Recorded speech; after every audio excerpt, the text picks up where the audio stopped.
Hello, everybody. Welcome to Wise Words videos. And today's topic is, or today's wise words come from J.R.R. Tolkien, and it's his wise words on hope, most specifically from The Lord of the Rings, the second book, The Two Towers.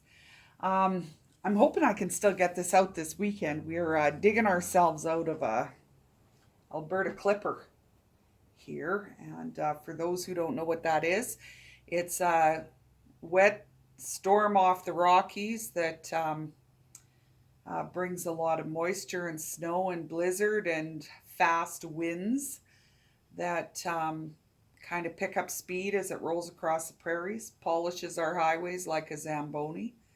So it's been interesting. Lots of people out of power for the last day or so, and it seems like we're getting restored back. So here we are.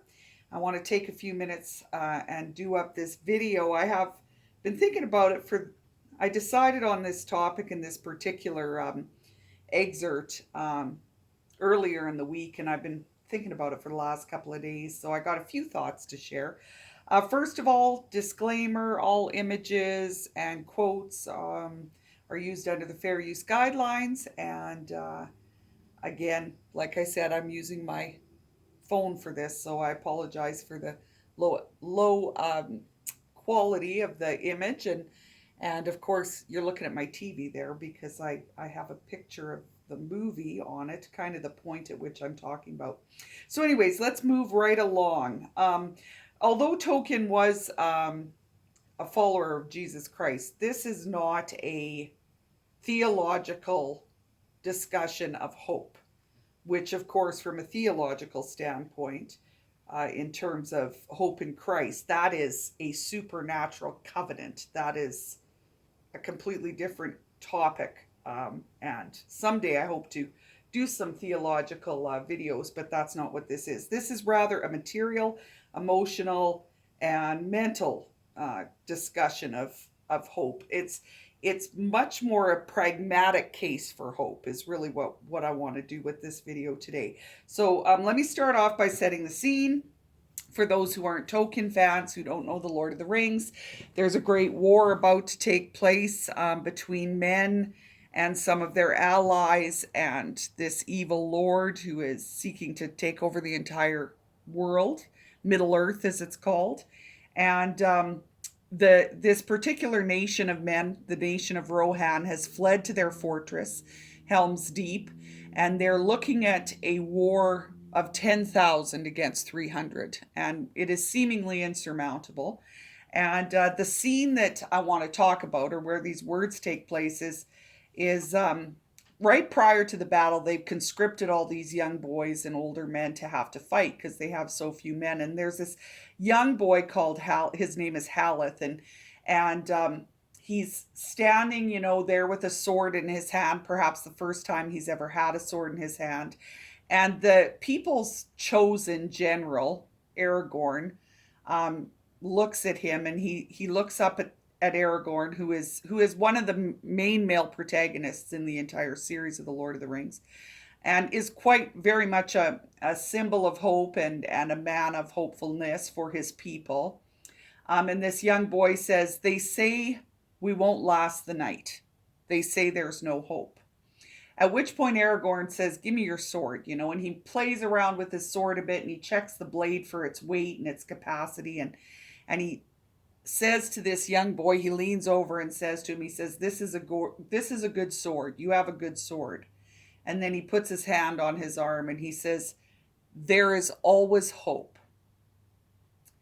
And so, of course, in this awesome battle, they are aided by, after this happens, they're aided by elves, and then they're aided by more of the Rohinian who return with Gandalf, and they actually, they actually triumph over this forces of 10,000, and so it is this unbelievably wonderful battle. And I saw the film in the theater with my nephew, and I mean, for anyone who loves Tolkien, it was awesome.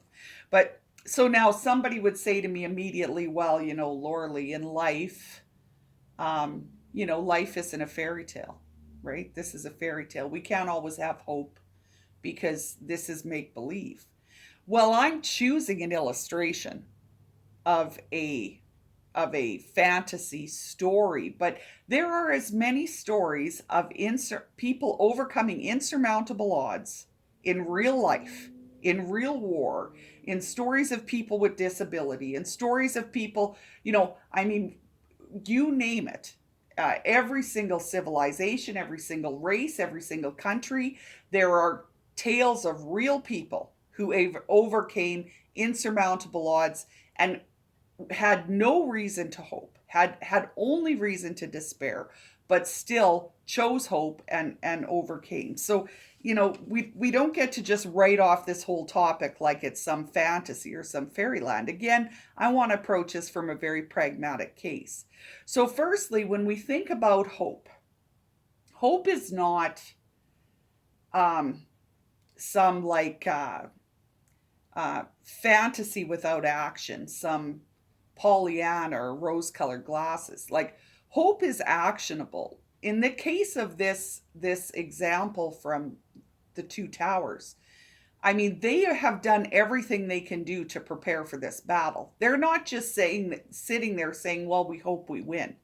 The women and children have been sent into the caves. They've fortified the fortress. They've done everything they can do to have a successful outcome. They have prepared. So hope is not hiding. Hope is not avoiding. Hope is actionable, and we prepare, and then we choose to think or put our minds and our hearts in a certain direction. And it's interesting because I was there was this article when we started dealing with the flu that we've been dealing with now for almost a year, kind of thing. I guess a year this month. Um, there was an article in Psychology Today, the Canadian edition, Psychology Today. I think it was like at the end of March last year, and it was actually some scientific stats on um, hope in terms of its influence on our physical health, right? So it turns out that if you have a higher dispositional trait of hope, you actually have a higher ability to manage your pain. You have a higher pain tolerance. You have a better ability to control pain in your body. The other thing they tested it against was uh, its benefits to our different body systems. It has a great positive benefit to the nervous system, of course, which makes total sense. And in terms of depression or anxiety, the brain and the nervous system, but it also has a positive effect on circulation, and it has a positive effect on the respiratory system, which is quite interesting. I think that's probably why they wrote the article, as we were starting to deal with this flu. So they were trying to think of ways in which we could homeopathically improve our ability to maintain health. So I think that's kind of what it was positioned around. But the scientific study was fascinating. So, we not only have, we have reasons from a scientific point of view to choose hope, and to put our mind in that place. Now, the third thing I want to talk about is I want to talk about what is the alternative to hope? The alternative to hope is despair, right? And it's interesting because right after this scene, Aragorn goes in and he puts on his armor and all that kind of stuff, and Legolas and him kind of had it out a little earlier. Legolas, his companion and his friend, kind of his second lieutenant, so to speak, had confronted him and said, this is a hopeless situation here. Like, these guys are going to die. And to which Aragorn replies, well, then I'll die with them.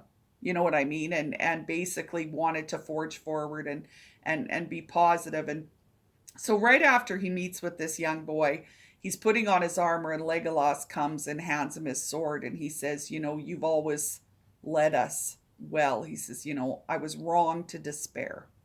And the reason I wanted to touch base on this a bit is because, obviously, if you're a person who's prone to despair in a way that you cannot control it, then you need to seek professional help, whether it's therapy or, meds or whatever.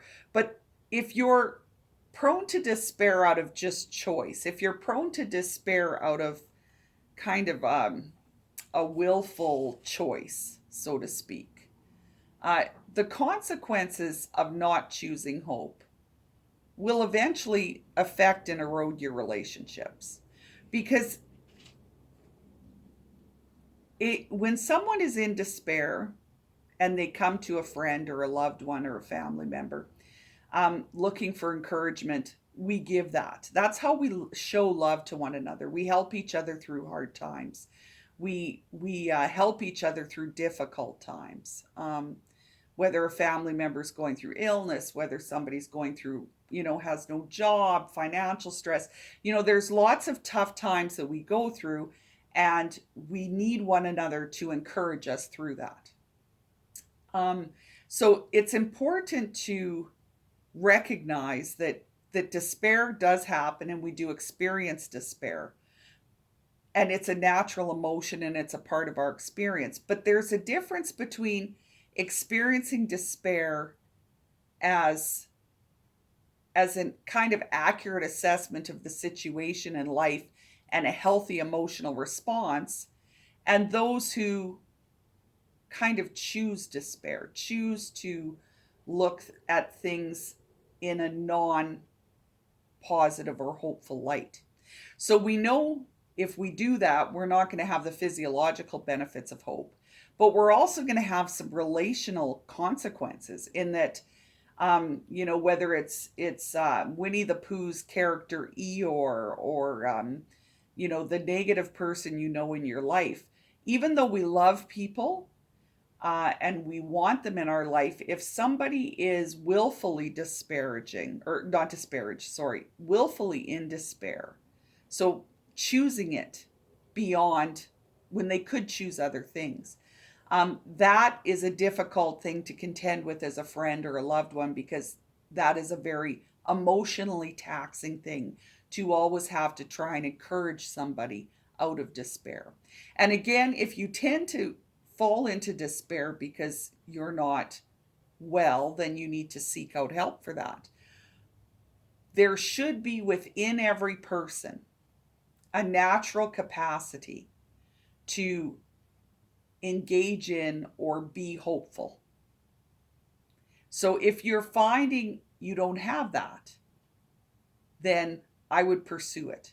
I would pursue a way to find more of that, either through, videos like this, or ways to help you understand yourself, ways to, move forward on different things. Because again, there are consequences to not dealing with a balanced approach to the events in our life. Are we always despairing, versus do we have a balanced approach of a healthy level of despair in those moments when it calls for it, and yet an ability to maintain hopefulness and have all the benefits that come from that, and also to be hopeful to other people in situations. So let's flip the other side. Let's say somebody is coming to you who is in a situation needing encouragement. Do you encourage them? Do you help them see the benefits of the good that could happen? Do you help them prepare? Do you help them be hopeful? Or do you commiserate? Do you add to, oh, and these are two other things that could go wrong. These are two other problems you could have. What kind of information do you give? And some of this can be centered around gratitude, but that's not what this video is about. We'll do other videos on gratitude. But the point being, how are you coming to a situation in relationship to hopefulness versus despair? And there again, how are you responding to people in crisis and in situations in relationship to hopelessness and despair? So these are just some things I wanted you to think about. I know they're things that came to my mind as I was thinking about these wise words and thinking about, what we're facing in life and our bigger challenges. And again, I started this video this year, and I know we've talked about how, a lot of people this past year, it's been a challenge for them to remain hopeful. A lot of people have given up hope. And again, I just want to encourage everybody that, you know, there are so many good things in each and every one of our lives. There are so many good things, small things, big things. Being able to look at things with perspective. And I touched on this in another video. Everything in life we want to balance through a lens of reason and emotion. And we cannot let one eclipse the other. We cannot live purely out of our rational mind, and we cannot live purely out of our emotional mind. We need to find that middle ground that gives us that perspective to make choices and move forward. Because if we're in any one place, any one of those places too much, we're not going to have the choices available to us. We're going to be so wrapped up in emotion that we can't even see clearly, let alone choose clearly, or so much in our mental capacity that, we're not feeling the situation enough to make a decision based on the wholeness of it. So, again, I would, offer to you as we start and work with these videos that, I think about Tolkien and I think about this story and I think about, you know, definitely the Lord of the Rings. The entire trilogy it's a story of hope. It's an epic story of hope. It's an epic story of overcoming the odds. And yes, it is a fantasy, but like I said, there's lots of real life stories about people overcoming the odds. And I think this needs to be a year of, making an effort to overcome the odds instead of succumbing to them.